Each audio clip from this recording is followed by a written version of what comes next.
Jadi setiap bulan akan kita bagikan kembali kepada holder. Wow. Sharing profit senilai 9.000 USDT.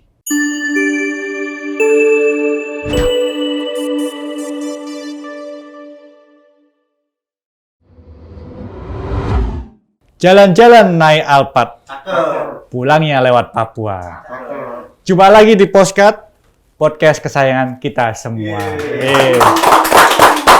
Halo teman-teman semuanya, sudah lama banget kita nggak ngadain podcast lagi. Kita sekarang hari ini ngadain podcast dengan topik yang salah satunya cukup berat. Kita membahas mengenai Web3, kita membahas mengenai Metaverse, kita membahas mengenai NFT.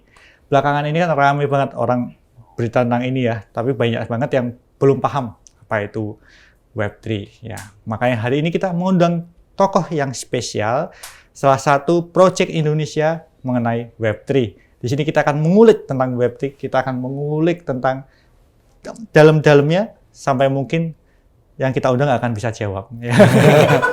Harapannya sih bisa jawab ya.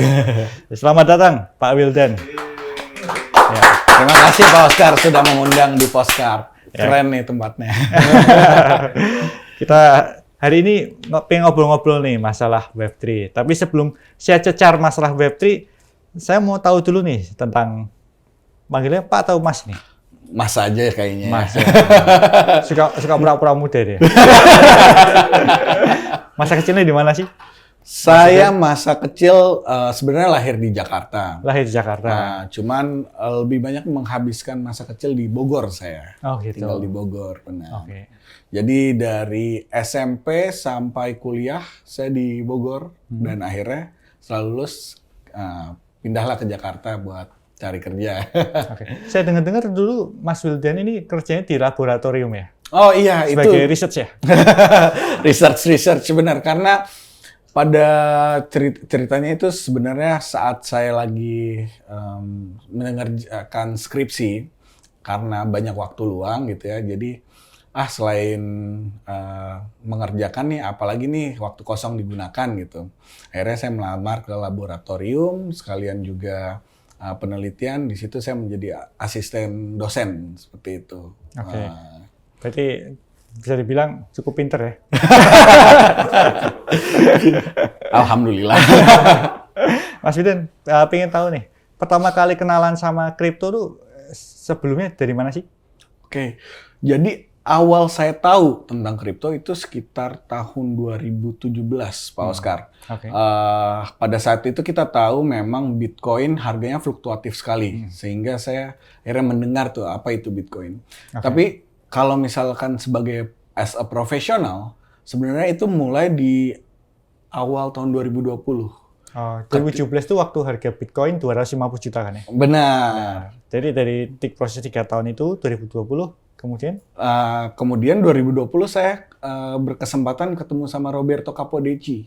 Oh, di Blockchain Show? Benar, di Bali. Ya. Jadi pertama kali belajar tentang blockchain dan kripto lewat beliau. Terus selama beberapa bulan di sana dan akhirnya ketemu dengan Pak William dan Pak Oscar juga di Indodax. Tapi kalau kita bicara mengenai Roberto ya, buat teman-teman yang nggak tahu, jadi Roberto Capodici ini salah satu pengembang jaringan blockchain NXT ya? NXT dan Hedera Hashgraph. Dan Hashgraph ya. Jadi dia adalah salah satu tokoh blockchain senior. Dia mengembangkan jaringan blockchain mulai dari tahun 2010-an, 2010-2011. Sangat senior dan menurut saya kalau kita bicara skala programmer blockchain di Indonesia, mungkin Roberto Capodici adalah salah satu tokoh programmer senior yang sempat datang ke Indonesia. Benar. Mengembangkan jaringannya dari Indonesia, di Pulau Bali ya? Di Pulau Bali, dia stay di Pulau Bali kurang lebih udah beberapa tahun lah. Ya. Salah satu tokoh yang menurut saya mentor saya sih. Ini dididik langsung oleh... Ya, berguru langsung dari Roberto. Seperti itu. Roberto kalau ngajar gimana sih orangnya? Dia cukup ini ya, straight to the point gitu ya, tipikal. Orangnya besar gitu ya? Ya benar. Ya. Kalau salah ditapuk gitu. Oh, ditindih, Pak.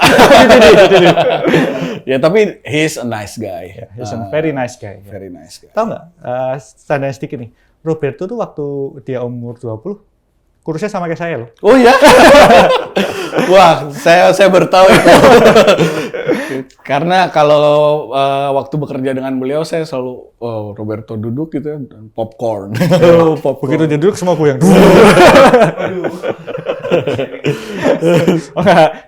Saya penggemarnya beliau. Salah satu orang yang saya selalu angkat topi setiap kali ketemu Roberto. Ya.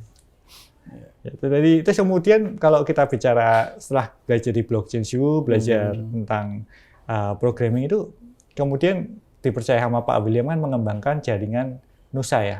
Iya. Project Nusa. Iya, yang awalnya namanya adalah Tadpole Finance, Pak. Tadpole Finance. Kalau kita bicara mengenai proses rebrandingnya Tadpole ke Nusa kan itu salah satu project yang di-lead sendiri oleh Wildan ya? Iya. Alasan rebrandingnya apa sih? Saya dari dulu penasaran juga nih. Biarpun saya ada di dalamnya, tapi saya juga agak penasaran karena saya kan lihat dari sisi advisor, dari sisi luar ya. Nah, kalau boleh tahu cerita di dalamnya bagaimana sih? Jadi gini Pak Oscar, pada saat tahun 2020 Oktober Tadpole itu diinisiasi oleh Pak William, kita membentuk satu roadmap di mana roadmap itu berfokus pada lending market, salah satu fitur DeFi. Oke. Dari awal hingga akhir roadmap itu fokus hanya membuat satu ekosistem lending market yang sehat. Dan di akhir adalah poinnya adalah kita menyerahkan kepada komunitas untuk dikelola secara DAO. Jadi itu memang bisa dilakukan karena kita platformnya berbasis smart contract dan semua transaksi berjalan secara otomatis. Nah kemudian setelah kita mau sampai di tahap terakhir, ternyata komunitas Tadpole Finance ini meminta lebih, Pak. Oke. Meminta lebih, kita kembangkan dong DeFi, fitur-fitur DeFi lainnya. Karena lending market itu hanya secuil dari ekosistem DeFi. Nah, mungkin supaya ini kan di kalangan podcast ini kan yang mengikuti podcast kita kan nggak semua orang kripto nih. Oke. Bisa cerita sedikit tentang DeFi ini apa? Oke. DeFi itu secara terminologi terdiri dari dua kata, decentralized dan finance. Oke, kalau finance-nya kan gampang dimengerti ya. Decentralized-nya gimana sih? Gimana sih caranya DeFi berjalan itu? Ya, jadi sebenarnya kalau layanan keuangan yang ada di konvensional, itu kan ada pihak ketiga yang mengatur dan mengelola. Nah, pihak ketiga itu bisa mengkontrol seluruh transaksi, aktivitas, dan dana yang dimiliki oleh pengguna atau user. Itu kalau centralized ya? Centralized. Sedangkan jadi ada perusahaan yang ngoperasiin, gampangnya gitu kan? Benar. Kalau perusahaannya nakal, semua goyang gitu kan? Ya benar. Nah, kalau decentralized beda, Pak Oscar. Okay. Nah, dan teman-teman ya, mungkin teman-teman yang belum paham. Kalau Pak Oscar tentu udah paham nih. Nah, kalau yang decentralized jadi itu... saya lagi pura-pura bodoh, jadi jangan di... Oh iya. Yang decentralized ini tidak ada pihak yang mengontrol, mengintervensi kebutuhan keuangan Anda lah. Oke. Jadi kalau kita bicara decentralized finance kan semua berjalannya otomatis, fund-nya dipegang sama user ya? Yes. Jadi bisa dibilang Tadpole atau Nusa nggak pegang fund-nya? Nggak. Jadi kalau Tadpole atau Nusa ini mau nakal, bisa nggak sih? Nggak bisa, Pak. Bisa ya? Nah, ya walaupun tidak dikontrol oleh Nusa, tapi tadi balik lagi, jadi ada sebuah teknologi yang dinamakan smart contract. Okay. Di situ kita menggantikan kepercayaan kita kepada seseorang pihak ketiga dengan menggantinya itu dengan sebuah kode program yang berjalan secara otomatis. Oke. Nah, jadi smart contract ini yang kemudian mengatur rate-nya, mengatur semua sistem-sistem di dalamnya ya? Benar. Jadi otomatis berjalan sendiri kan? Yes, benar. Ya. Berarti saya masih tahu lah. Nah, terus kalau kita bicara mengenai tadi Tadpole kemudian meluas, arahnya mulai mengerjakan berbagai hal ya di berbagai finance. hal. Apa sih yang dikerjain sama Nusa sekarang? Oke. Pertama yang kita lakukan setelah kita rebranding adalah melengkapi fitur-fitur DeFi. Karena di DeFi itu banyak sekali sektor-sektornya. Lending market, stablecoin, kemudian ada trade, terus insurance dan bonds. Nah, kebetulan yang kita sudah isi itu adalah untuk trade, di mana ada swap, Nusa Swap, terus ada liquidity provider. Sebentar, Nusa Swap itu apa? Nusa Swap. Jadi semua yang bahasa rumit kita bakal tanya ini. Ya, Nusa Swap itu adalah suatu fitur untuk menukar antara satu kripto dengan kripto lainnya. Jadi itu seperti Barter ya? barter, Oke. perdagangan. Itu otomatis juga ya? Itu otomatis. Ini ganggu bisnisnya Indodax sih. Nah, tapi kalau kita bicara crypto to crypto secara decentralized ya, ada yang pakai nggak sih? Sekarang volumenya berapa per hari? Alhamdulillah sekarang kalau di Nusa Swap per hari itu 1 M volume transaksi. 1 miliar rupiah ya? 1 miliar rupiah. Oke. Karena banyak banget yang ngakunya bikin klaim swap lain sebagainya, tapi kan volumenya Nah, nggak ada ya. nah, Ternyata Nusa cukup lumayan ya. yang menarik juga di blockchain itu transparan. Jadi sebenarnya bisa dilihat sih. Oke. Volume kita itu orang real bisa ya? lihat real. Oke. Ini timnya Indodax harus ngawasin nih. Jangan sampai ganggu bisnis kita. Ada ininya sendiri Pak, kuenya sendiri. Ada Yang kuenya centralized sendiri. dan decentralized ada kuenya sendiri Pak. Ya benar sih ya. Kemudian ya tadi LP-nya gimana? Nah, kalau LP, jadi ya itu yang membedakan antara exchange dengan decentralized exchange. Kalau centralized exchange seperti Indodax, likuiditas itu dibangun oleh si exchange sendiri. Oke, ya. Barangnya di dalam exchange. Tapi kalau misalkan di DEX, itu likuiditas dibangun dengan namanya liquidity provision. Oke. Nah, ini sifatnya lebih kayak barang yang ada di market itu kita sediakan dengan cara gotong royong. Oke. User diajak untuk mengisi likuiditas. Nanti user dapat manfaat dengan itu. Tentu dapat manfaat, karena kalau nggak ada manfaat, nggak ada yang mau ikut, Pak. Nah, manfaatnya itu ketika misalkan saya menyediakan likuiditas token A dan B gitu ya. Oke. Setiap terjadi transaksi token A dan B, di situ saya akan mendapatkan komisi swap. Oke. Saya jadi ingat salah satu perkataan orang XOJK yang pernah ngobrol sama saya, dan dia tahu masalah Web3, tahu masalah DeFi itu, dia bilang bahwa sebenarnya DeFi itu mirip seperti prinsipnya koperasi ya. Dari anggota untuk anggota. Benar. Kan? benar. Karena kan Ya, keuntungannya semua juga dibagi rata sesuai dengan yang Newport sistemnya ya. benar. Karena ya di DEX itu, di Decentralized Exchange itu, si anggotanya diberi kesempatan untuk menyediakan seperti berpartisipasi gitu. Oke. Menarik. Terus kemudian feature lainnya yang lagi dikembangkan?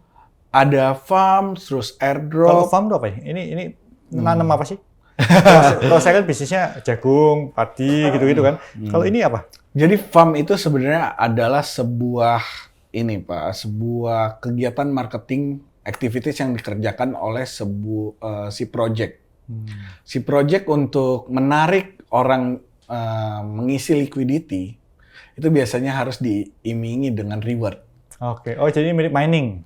Ya, semacam Mirip mining. kalau di kripto yang blockchain tradisional kan mining ya? Iya, benar. Ini nanti kita lebih sebutnya staking lah.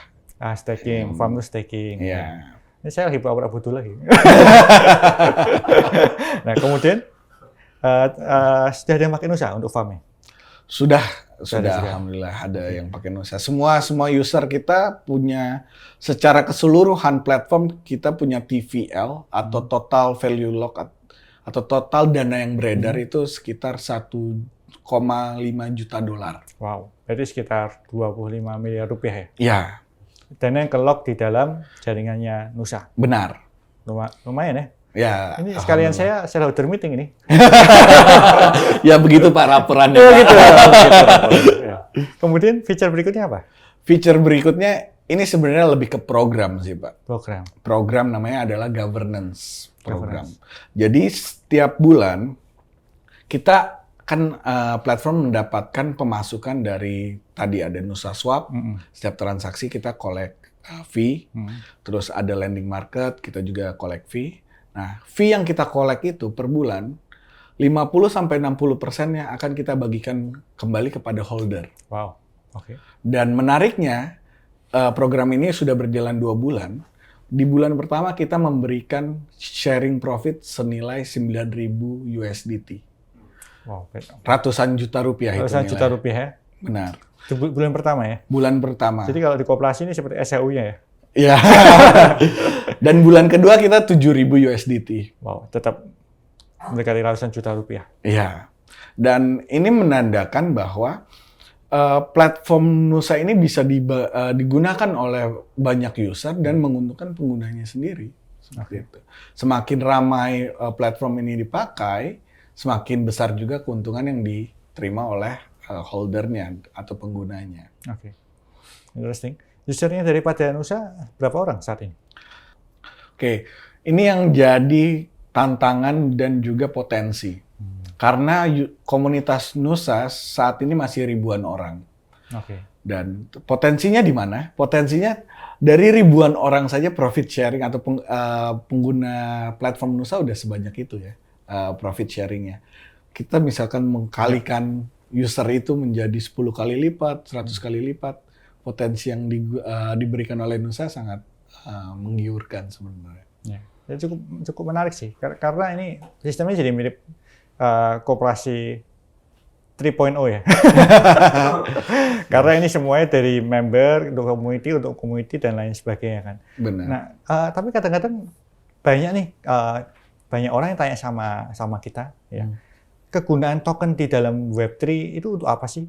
Atau contohnya untuk Nusa itu tokennya untuk apa? Ya. Ada fungsinya nggak sih? Atau ini token ini cuma bohong-bohongan, cuma loyalty point atau apa? Ya. Jadi ya kan token atau koin itu kan banyak ya Pak jenisnya. Kayak misalkan koin untuk layer 1 blockchain pasti itu adalah reward sebagai ganti jasa validator atau miner menambang blockchain gitu. Terus ada token yang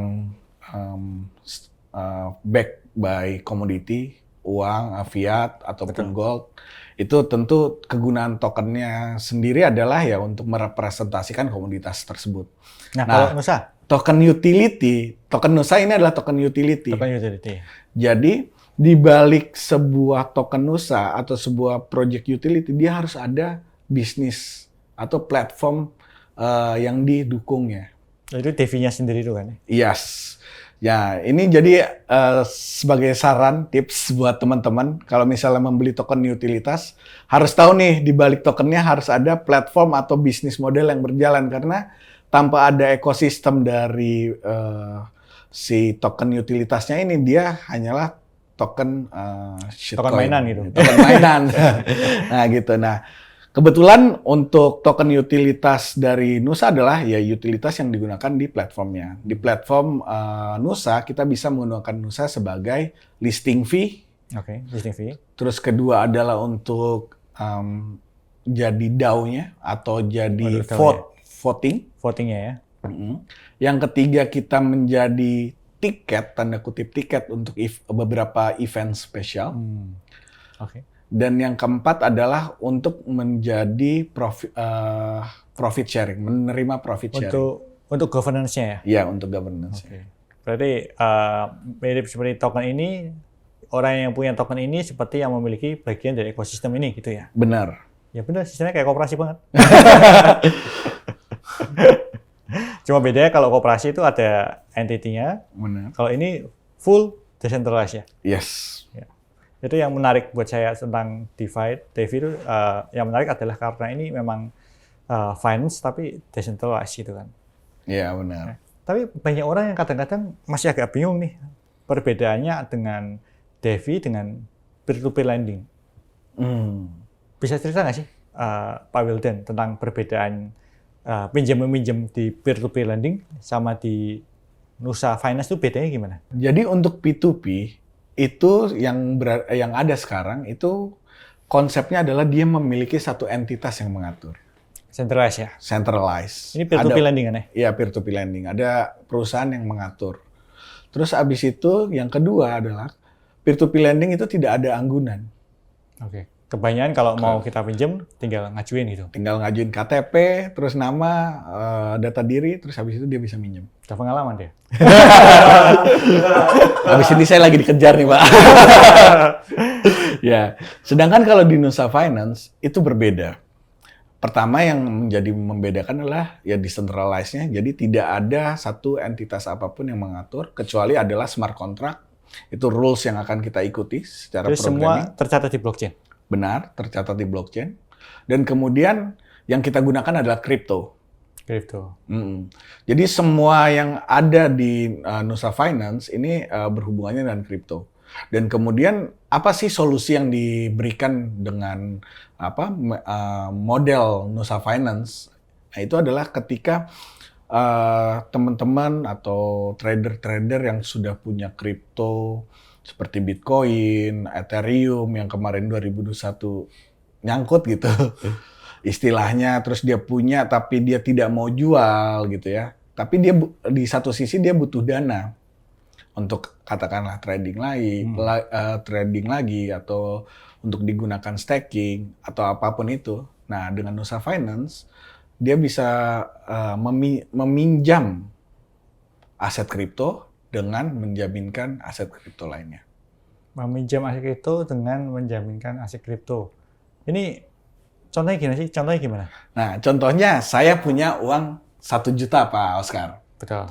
Terus saya belikan Bitcoin. Nah, 3 hari kemudian harga Ethereum lagi jatuh.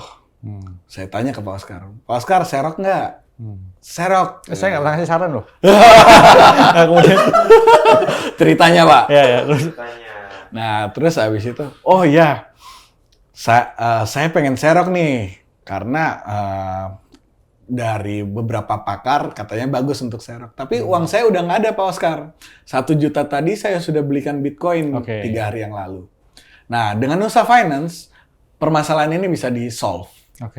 Bitcoin yang kemarin saya beli, itu bisa saya masukkan ke smart contract DeFi Nusa Finance, terus saya bisa minjem USDT. Oh, USDT kripto gitu ya? USDT kripto. USDT ini saya tradingkan Ethereum, dan kemudian saya bisa mendapatkan income tambahan tanpa menjual Bitcoin saya. Dan tentunya di Indodax. Belinya di Indodax.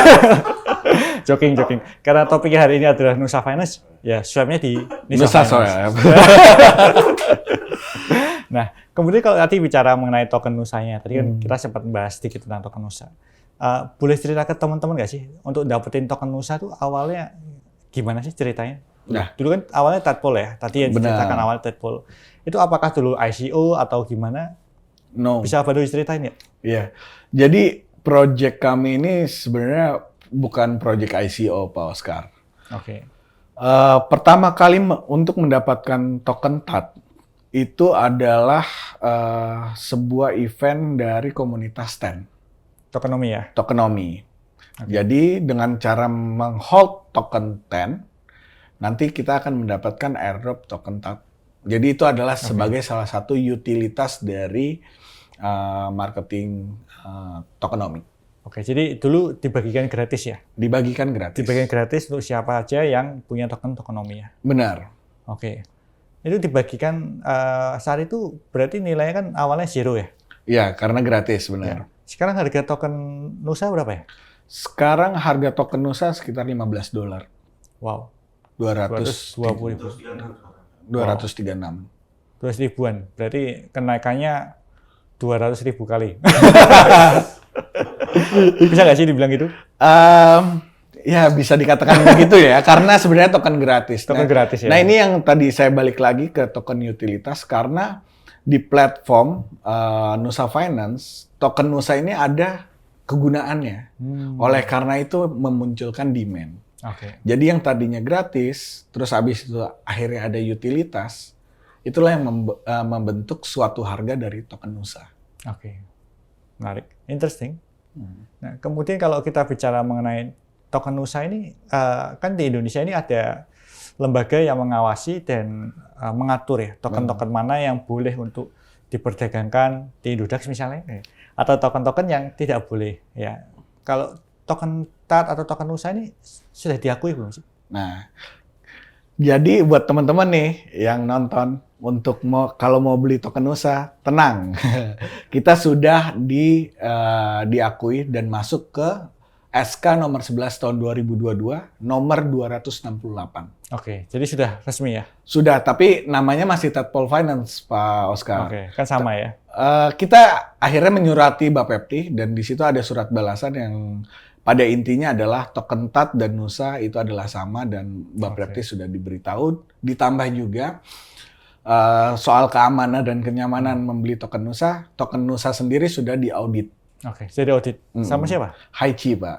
Itu lembaga internasional untuk pengauditan smart contract dan kripto. Nggak main-main ya ini. Bukan main-main. Sudah di listing di mana aja? Jangan sebut cuma di Indodax.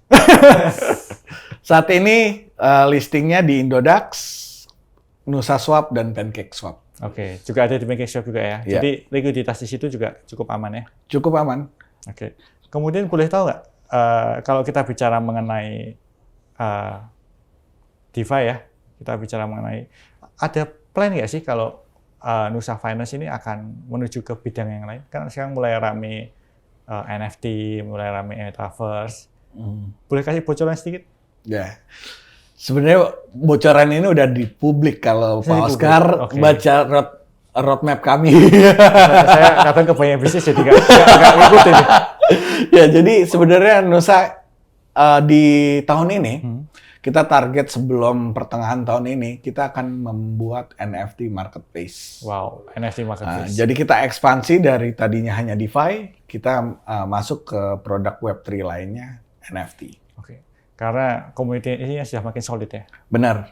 Salah satu request dari community adalah kita bikin marketplace. Oke. Ini kita mau mengajukan pertanyaan dulu nih sebelum kita lanjutin yang pertanyaan dari saya. Benar. Ya, ini ada pertanyaan dari Instagram dari username Novialanis. Ya. Bagaimana sih cara menjelaskan Web3 kepada orang-orang awam dan pentingnya Web3 di masa depan nanti? Ya. Silakan. Untuk orang awam ya, Pak Wildan. Jadi jangan secara bahasanya Pak Roberto. Oke, jadi Web3 ini adalah upgrade dari Web2. Nah, kalau kita tahu Web2... Maaf Pak, orang tuh Web2 aja nggak mudeng. Oke, jadi apa yang kita bisa lakukan di Web1, Web2, Web3 lah gitu. Kalau di Web1, kita hanya menerima data atau informasi. Oke. Gitu. Ya. Nah, kalau di Web2, kita bisa menerima data dan juga memberikan informasi kayak seperti sekarang di sosial media. Oke. Kita dapat informasi, kita bisa ngepost. Oh, berarti kalau Web1 itu dulu zamannya Geocities. Benar. Ya, Kayaknya ya, saya belum lahir kayaknya. Saya udah ketahuan. Saya tua amat ya. Dulu zamannya saya tuh Web1 dan Web2. Gitu ya, Pak. Saya mulai masuk Web3. Ya. Kalau Maaf ya, Pak. Jadi ketahuan. Kalau Web3 gimana? Kalau Web3, kita bisa menerima, bisa memberikan, dan bisa memiliki. Oke. Ya. Nah, bisa memberikan, menerima, dan memiliki. Nah, iya benar. Romantis banget ya. Benar. Itu kalau bahasa generalnya ya untuk orang awam. Tapi kalau misalnya bahasa teknis, di situ ada beberapa konsep seperti terdesentralisasi, terus habis itu menggunakan inovasi seperti machine learning, DLT, dan lain-lainnya. Dan itu mengapa Web3 ini sangat erat dengan cryptocurrency dan blockchain. Oke. Karena di situ blockchain mendukung hal-hal tersebut yang terutama adalah desentralisasi. Seperti itu. Oke.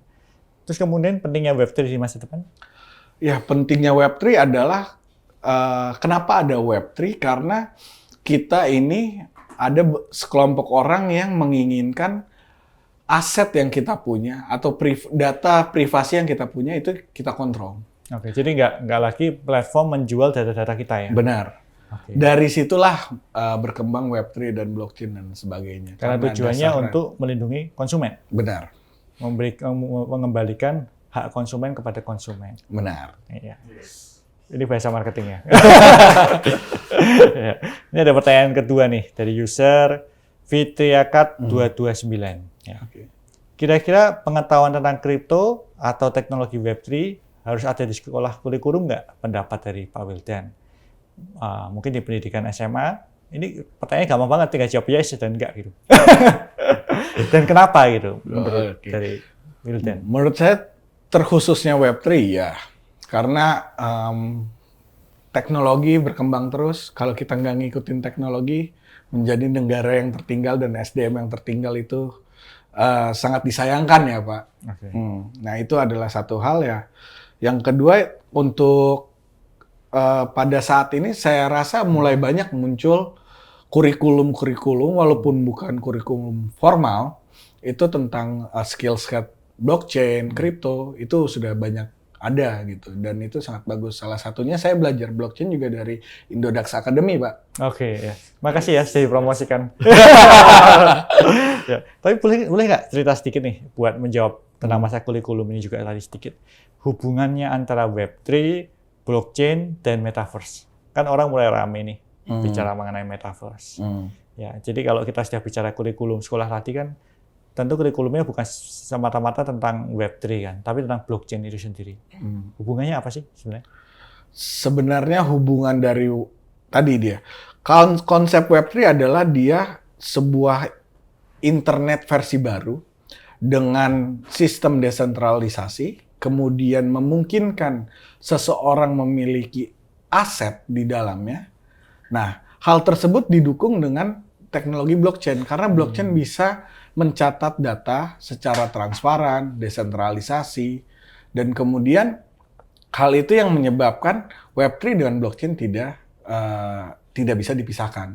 Sama metaverse hubungannya? Nah, masuk ke metaverse. Metaverse ini adalah suatu teknologi, inovasi teknologi tambahan yang baru keluar belakangan ini. Nah, itu sebenarnya adalah ekosistem di mana kita bisa memiliki aset digitalnya. Oke, makanya Nusa kemudian bermain ke NFT juga ya? Yes, benar. Jadi ekosistem di metaverse itu adalah ekosistem di mana kita memiliki aset digital, kemudian konsep kepemilikan aset digital itu diamankan dengan teknologi blockchain, dan akhirnya konsep Web3 itu tercipta dengan perkawinan tiga hal tadi. Jadi Nusa melangkah ke NFT marketplace itu bukan ikut-ikutan ya? Bukan. Bukan, tapi karena memang bagian ekosistem Web3 dan DeFi. Benar. Ya, oke, menarik. Kemudian ada pertanyaan nih dari TikTok juga. Username-nya Anjani Ayuda Batari. Dari tadi perempuan yang nanya. Oh iya. Sepertinya Wildan cukup populer. Alhamdulillah. Semoga istri saya nggak nonton ya. Tolong dikirim ke istri. Apakah teknologi AI dalam Web3 nantinya bisa menjamin privasi kita? Ya. Dan apakah dapat diakses melalui perangkat elektronik lain selain HP atau PC? Jadi mungkin saya bantu sederhanakan ya. Jadi sebenarnya secara user itu beda nggak sih mengakses teknologi Web3 ini? Dari PC, dari handphone tuh apa harus pakai handphone aja atau gimana sih? Ya, kalau misalkan akses, asalkan kita punya internet dari device apapun sebenarnya bisa untuk masuk ke Web3. Tapi yang membedakan nanti ketika masuk dunia Web3, yang membedakan dengan Web2 adalah nama kita mungkin tidak seperti di Web2. Kalau saya masuk ke Web2, saya namanya Wildan Ramadan. Tapi kalau di Web3 kita namanya pseudo anonymous. Itu adalah sebuah baris angka dan abjad yang diacak, yang unik, yang membedakan kita dengan satu orang. Tapi secara user untuk makanya sama ya? Makanya sama. Nggak ada perbedaannya? Oke. Terus kemudian itu menjamin privasi kita ya? Iya, karena tadi balik lagi, kalau misalkan di Web tuh, kita kan ada nama Wildan Ramadan, terus alamat, nomor telepon, email, data itu akan disimpan. Tapi nanti jadi pertanyaan akan ditanyakan regulator kan gini, transaksinya itu bakal anonim semuanya sehingga banyak money laundry di sana atau bisa dilacak? Sebenarnya bisa dilacak, Pak. Bisa dilacak. Dan jadi ujung tombaknya adalah exchange. Oke. Karena exchange itu adalah pertukaran dari kripto ke fiat. Oke. Jika regulasi diperketat di bagian exchange, kita tidak perlu takut dengan perkembangan teknologi yang DeFi. Karena semua terekam di blockchain ya? Benar. Bisa dilacak ya? Bisa. Jadi kalau misalnya amit-amit saya korupsi itu, pakai kripto malah tercatat ya? Tercatat, Pak. Malah tercatat ya? Berarti korupsinya nggak boleh pakai kripto ya? Nggak boleh. Makanya tunai aja. Jangan. Oke. Nih, kemudian ada pertanyaan berikutnya nih. Ya, soalnya kita memberikan hadiah giveaway buat orang-orang yang tanya. Jadi untuk teman-teman yang nonton di podcast, silahkan kalau ada pertanyaan pada saat kita ngepost mengundang siapa, silahkan tinggalkan pertanyaan, nanti akan kita pilih pertanyaan yang bagus akan dapat hadiah giveaway dari kita. Ya. Ini pertanyaannya sekarang dari Bercanda Sayang. Ya, dia suka sayang-sayangan sama bercanda. Aku lihat dari LinkedIn-nya Mas Wildan. Wah, ini pertanyaannya tentang saya nih kayak. Pernah bekerja di Indodax.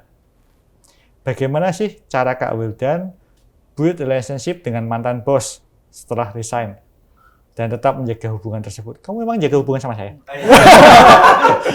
Hubungan kita baik-baik aja kan, Mbak? Iya, baik-baik aja.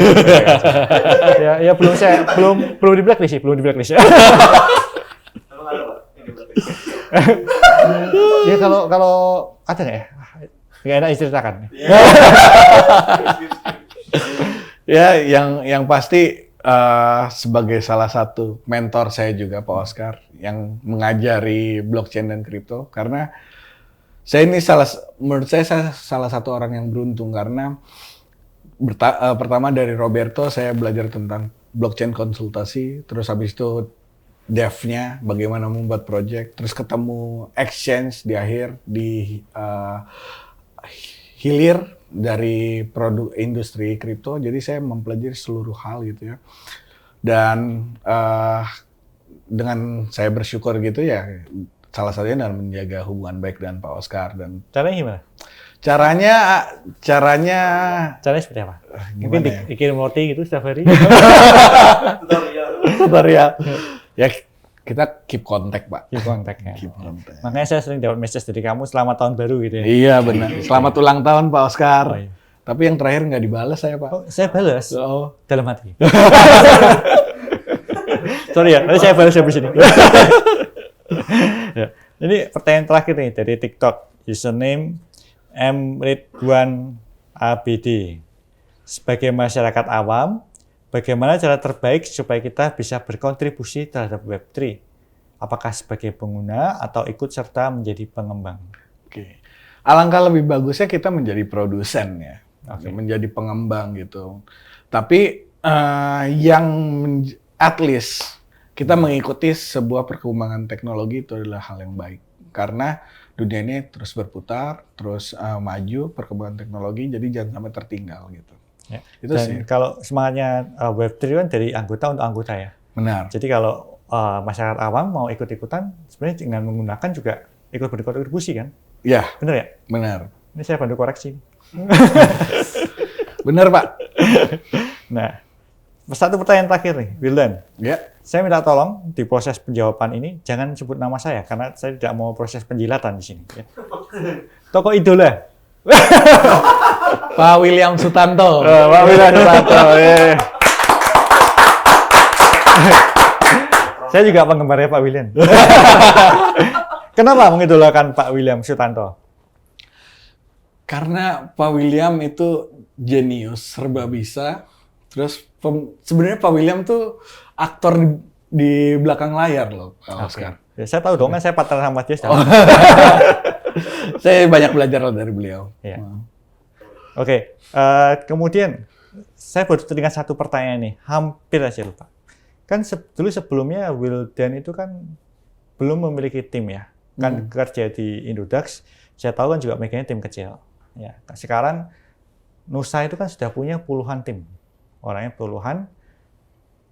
Kesulitan apa sih yang dihadapi dalam memimpin tim dan bagaimana cara mengovercome-nya? Karena saya lihat tim di Nusa itu salah satu tim yang sangat solid dan tim yang solid itu berangkat dari leadership yang bagus.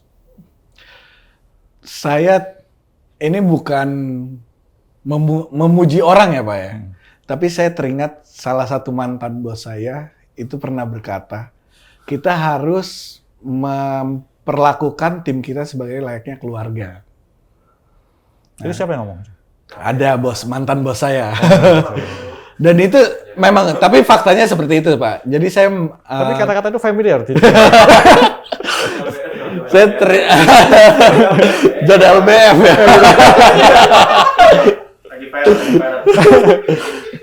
Ya bukan bos, saya nggak pernah kerja sama beliau, nggak ada. Tapi memang nyatanya itu yang saya terapkan sih. Jadi saya memperlakukan tim sebagai keluarga. Oke, siap. Ya, terima kasih ya. Saya tahu ini lagi ngomongin saya sih sebenarnya. Jadi terharu saya.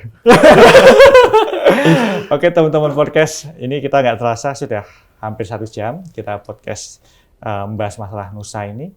Mungkin dari Wildan ada yang mau disampaikan seputar Nusa Finance kepada teman-teman podcast. Harapan kami dengan dikembangannya Project Nusa, project ini dapat memberikan akses yang menyeluruh kepada masyarakat Indonesia untuk menggunakan platform kami sebagai ladang atau tempat mencari profit.